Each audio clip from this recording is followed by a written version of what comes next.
Gas കാണില്ല. ഗ്യാസില്ല. നമ്മൾ ഇത് നട ഡോർ തുറന്ന് പുറത്തിറങ്ങിയപ്പോൾ ഇയാള് പുറത്ത് ഉള്ള ഒരു ഡോറുണ്ട്, അത് തുറന്നേക്കുന്നത്. അതൊരു നേക്കയിലേ അടയ്ക്കാൻ പറ്റുള്ളൂ. പക്ഷെ അത് അടയ്ക്കാൻ പറ്റാത്തതുകൊണ്ട് അത് തുറന്നിട്ടേക്കുമായിരുന്നു.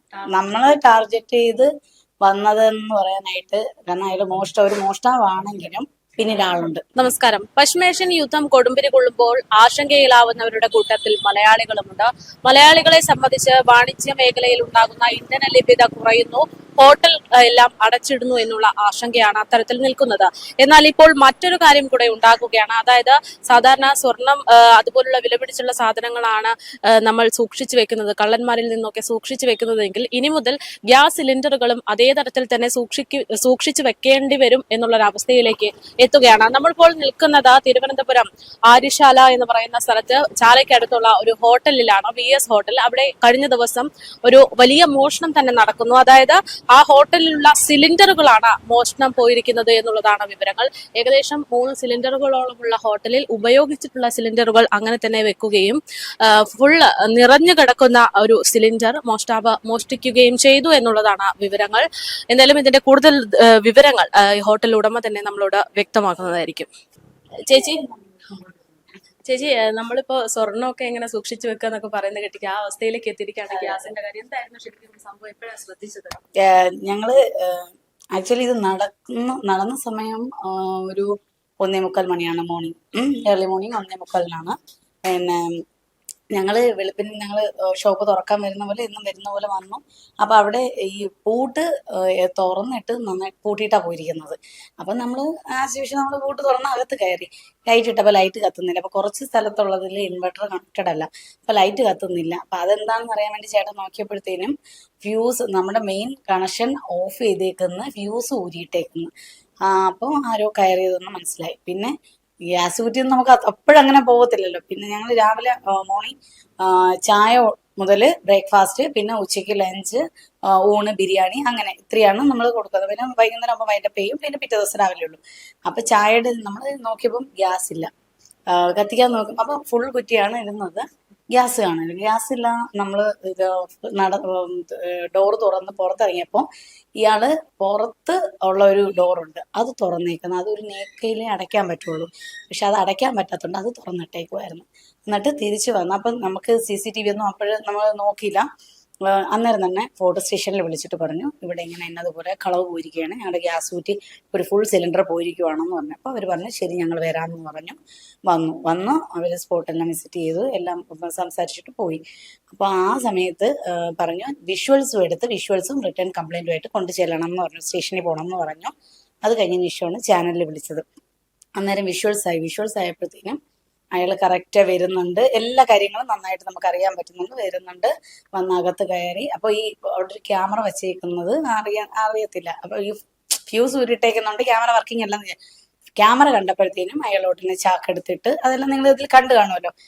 പക്ഷെ ഇത് ശരിക്കും നമ്മളെ ഇങ്ങനെ ഇതായിട്ട് പർപ്പസ് നമ്മളെ ടാർഗറ്റ് ചെയ്ത് വന്നതെന്ന് പറയാനായിട്ട്, കാരണം അയാൾ ഒരു മോഷ്ടാവാണെങ്കിലും പിന്നീട് ആളുണ്ട്.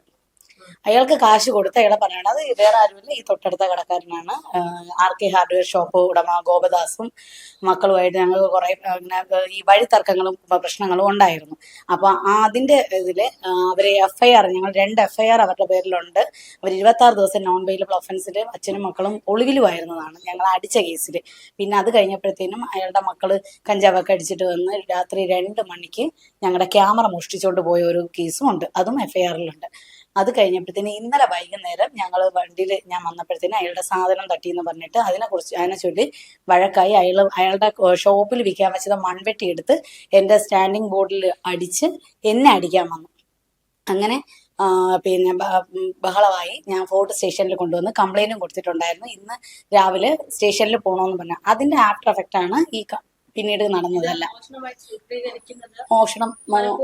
കാരണം എന്താ വെച്ചാല് ഗ്യാസ് കുറ്റി നഷ്ടപ്പെടണം, കാരണം ഞങ്ങൾ തുറക്കാൻ പാടില്ല, ഞങ്ങളിവിടെ ബിസിനസ് ചെയ്യാൻ പാടില്ല എന്നാണ് അയാളുടെ ശരിക്കുള്ള മോട്ടീവ്. അപ്പൊ അതിന് വേണ്ടിയിട്ട് ഗ്യാസ് കുറ്റി നഷ്ടപ്പെടണം, പുറത്തുനിന്ന് ഒരാൾക്ക് കാശ് കൊടുത്തു. കാരണം അയാളുടെ മക്കളോ ഇതിൽ ഇൻവോൾവ് ആയി കഴിഞ്ഞാൽ 2-3 FIR ആയി കഴിഞ്ഞാൽ പിന്നെ ഗുണ്ടാലിസ്റ്റ് പേര് വരുമല്ലോ. അപ്പോൾ അതുകൊണ്ട് അവര് മറഞ്ഞു നിന്നിട്ട് അവര് തന്നെ ഇത് ചെയ്തത്. അപ്പൊ ഗ്യാസ് കുറ്റി നഷ്ടപ്പെട്ട് കഴിഞ്ഞാൽ എന്തായാലും നമുക്ക് തുറക്കാൻ പറ്റില്ല. ഇപ്പോഴത്തെ ഈ രൂക്ഷമായിട്ട് നിൽക്കുന്ന പ്രതിസന്ധിയിൽ ഗ്യാസ് കുറ്റിയാണ് ഏറ്റവും മെയിൻ ആയിട്ട്. അത് അയാൾക്ക് നമുക്ക് അറിയാം. അപ്പൊ അതുകൊണ്ട് അപ്പം ഞങ്ങൾ ഈ വരുന്നവരൊക്കെ ചോദിക്കുന്നുണ്ട്, നിങ്ങൾ ഷോപ്പ് എത്ര ദിവസം കാണും, ഒരുപാട് ഹോട്ടലുകൾ അടയ്ക്കുന്നുണ്ട് എന്ന് പറഞ്ഞപ്പം ഞങ്ങളുടെ കയ്യിൽ ഒരു കുറച്ച് ഞങ്ങൾ സ്റ്റോക്ക് ഉണ്ട്. എന്തായാലും ഈ ഫ്രൈഡേയും സാറ്റർഡേയും കൂടി ഞങ്ങൾ റണ്ണിങ് ആണെന്നും പറഞ്ഞു. കാരണം എന്താ വെച്ചാൽ ഈ 2 ദിവസം കൊണ്ട് ആ ഇത് വെച്ച് നമുക്ക് അഡ്ജസ്റ്റ് ചെയ്യാം എന്നുള്ളത്. അല്ലെങ്കിൽ ബിരിയാണി എങ്കിലും വെച്ച് ഞങ്ങൾക്ക് ഊണും ബിരിയാണിയും ഉണ്ട്. അപ്പൊ ഉച്ചയ്ക്ക് വരുന്നവരടുത്ത് നമുക്ക് ഒന്നുമില്ല എന്ന് പറയുന്നതിനേക്കാളും ബിരിയാണി എങ്കിലും ഉണ്ടാക്കി കൊടുക്കാമല്ലോ എന്ന് വിചാരിച്ചിട്ടാണ് അത് സ്റ്റോക്ക് ചെയ്ത് വെച്ചിരുന്നത്. അങ്ങനെ കൊടുക്കാമെന്ന് വിചാരിച്ചു. പിന്നെ മൺഡേ മുതൽ നമുക്ക് എന്തായാലും തുറക്കാൻ ഒരു ഗ്യാരണ്ടി ഇല്ല, കാരണം ഗ്യാസ് കിട്ടിയാലേ പറ്റുള്ളൂ. അപ്പൊ അതിവിടെ വരുന്നവരടുത്തൊക്കെ പറയുന്നുണ്ട്, ഇവിടെ അടുത്തുള്ളവരൊക്കെ വരുന്നുണ്ട് പറയുന്നുണ്ട്. അപ്പൊ അയാളുടെ ചെവിയിലും എത്തിയിട്ടുണ്ടാവും. അപ്പൊ എന്തായാലും നമുക്ക് ഇവിടെ ഒരു സ്റ്റോക്ക് ഉള്ള കാര്യം അറിയാം. അപ്പൊ എങ്ങനെയെങ്കിലും അതിനെ എടുത്ത് മാറ്റിയിട്ട് ഞങ്ങളെ ബുദ്ധിമുട്ടിലാക്കണം. അതാണ് മെയിൻ ആയിട്ടുള്ളത്. ഫോർട്ട് സ്റ്റേഷനിലെ എല്ലാ കാര്യങ്ങളും അറിയാം. നമ്മൾ ഇവിടെ കാരണം ഒത്തിരി കംപ്ലൈന്റ് അയാളുടെ പേരിൽ പോയിട്ടുണ്ട്. അയാളെ എന്നെ അടിച്ചതും ചേട്ടൻ്റെ തലമണ്ട അടിച്ചു പൊട്ടിച്ച് 4 സ്റ്റിച്ച് ഉള്ളതും പിന്നെ അല്ലാതെ തെറി വിളിച്ചതും അങ്ങനെ ഒരുപാട് കേസ്, ഓരോന്നും ഇങ്ങനെ കുറേ കേസുകൾ നിലവിൽ നിൽക്കുന്നുണ്ട്. അതുകൊണ്ട് അവർക്ക് കാര്യങ്ങൾ അറിയാം.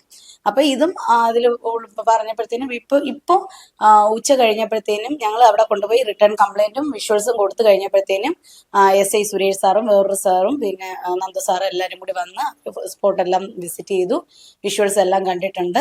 അവര് ഇന്ന് വൈകുന്നേരത്തിനകത്ത് വെച്ചിട്ട് ഞങ്ങൾക്ക് അത് തിരിച്ചെടുത്ത് തരാമെന്ന് പറയുന്നുണ്ട്. എങ്ങനെയെങ്കിലും കിട്ടിയ നാളെ മുതൽ നമുക്ക് ഒരു 2 ദിവസമെങ്കിലും തുറന്ന് പ്രവർത്തിക്കാൻ പറ്റും എന്നുള്ള പ്രതീക്ഷയിലാണ്.